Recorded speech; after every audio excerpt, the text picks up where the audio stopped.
వీరబ్రహ్మేంద్ర స్వామిని నమః. ఈ అమ్మ వీరబ్రహ్మేంద్ర స్వామి భక్తురాలు.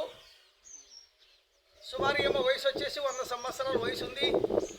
మరి మాది వీరంపల్లి గ్రామం, గోనిగండ్ల మండలము, కర్నూలు జిల్లా. మరి వీరంపల్లి గ్రామంలో ఈ అమ్మ గొల్ల బసమ్మ, ఇలా ఇంటి పేరు కందికారి గొల్ల బసమ్మ ఈ అమ్మ పేరు.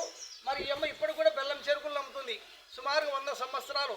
వీరబ్రహ్మేంద్ర స్వామి ఆనాడు కాలజ్ఞానంలో చెప్పినాడు బ్రహ్మంగారు. ఏం చెప్పినాడంటే, నా భక్తులైన వారు ఒత్తులై ఉంటారు, పోతులూరు వారి భక్తులు జ్యోతి స్వరూపులై ఉంటారు అని ఆనాడు వీరబ్రహ్మేంద్ర కాలజ్ఞానం చెప్పినారు. మరి అమ్మ మేము ఉపదేశం గురించి ఉన్నాము, ఉపదేశం ఇచ్చినాము. ఏమకి వీరబ్రహ్మేశ్వర మంత్రం ఎప్పుడు ధ్యానం చేస్తుంటుంది, వీరబ్రహ్మేశ్వర మంత్రం ధ్యానం చేస్తుంటుంది.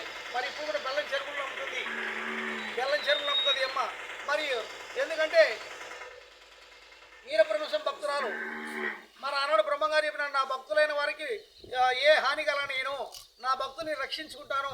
ఎన్ని ప్రళయాలు వచ్చినా, ఎన్ని భూకంపాలు వచ్చినా, ఎంత బాధలు వచ్చినా, 360 రోగాలు వచ్చినా 360 రోగాలను తొలగించి నా భక్తుల్ని ఆరోగ్యంతో, ఆరోగ్యాలతో, సుఖశాంతులతో, పాడి పంటలతో, అన్ని విధాలు, సర్వ విధాలు నేనే నా భక్తుల్ని చూసుకుంటానని బ్రహ్మంగారు చెప్పి ఉన్నాడు కాలజ్ఞానంలోన.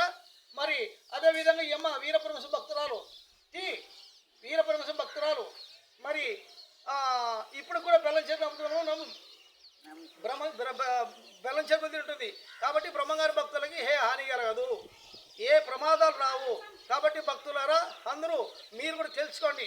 ఈనాడు మరి ఏమో వయసు 100 సంవత్సరాల వయసులో ఈ బెల్లం చెరుకులు అమ్ముతుందని లెక్కేసుకోండి. ఏ బెల్లం నీ పేరు దగ్గర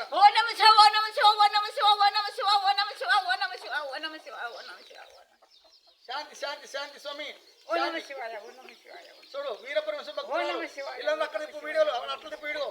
అదో ఆయమ్మ, ఈ అమ్మ మనోరాలు అంటే కొడుకు పిల్లలు, ఈ అమ్మ కొడుకు పిల్లలు, ఈ అమ్మ బిడ్డ పిల్ల.